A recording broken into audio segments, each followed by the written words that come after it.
আসসালামু আলাইকুম, স্বাগতম সবাইকে এবিসি জব কেয়ারে।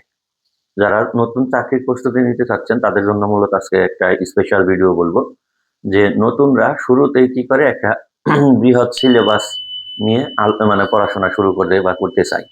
সেই ক্ষেত্রে যখনই সে নতুন এই জব সেক্টরে, জব সেক্টরের সিলেবাস তো বিশাল, ঠিক আছে?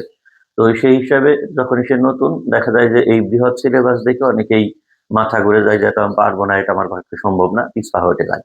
কিন্তু আমি রিকোয়েস্ট করবো যে শুরুতে শর্ট সিলেবাস নিয়ে আপনারা প্রস্তুতি শুরু করুন। শর্ট সিলেবাস বলতে কি বোঝাতে চাচ্ছি, যে চাকরির প্রস্তুতিতে কিন্তু সব চাকরিতেই সব সাবজেক্ট কম্পালসারি না।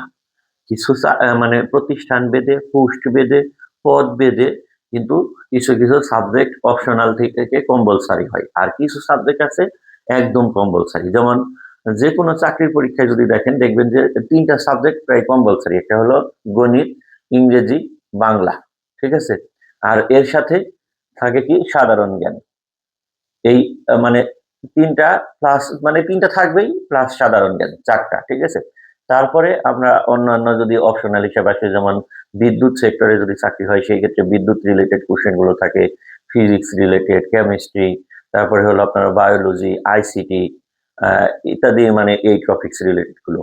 তো সেই সুবাদে এই জন্য প্রথমে আমি আপনাদের অনুরোধ করবো, যারা চাকরির প্রস্তুতি নিতে চাচ্ছেন, শুরুতেই সিলেবাসটাকে অনেক বৃহৎ না করে শর্ট সিলেবাস বা কম্পালসারি সাবজেক্ট গুলো দিয়ে আপনারা শুরু করেন। সেই ক্ষেত্রে আমি বলবো যে প্রথমে ম্যাথ দিয়ে শুরু করেন, তারপরে ইংলিশ, বাংলা, সাধারণ জ্ঞান।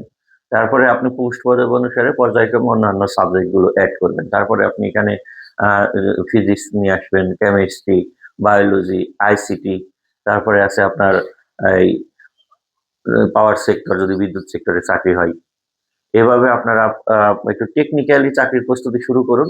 তাহলে আশা করি যে আপনাদের এই চাকরির প্রস্তুতিটা অবশ্যই সফলকাম হবে এবং আপনার লক্ষ্য এবং উদ্দেশ্য অবশ্যই একদিন অ্যাচিভ হবে।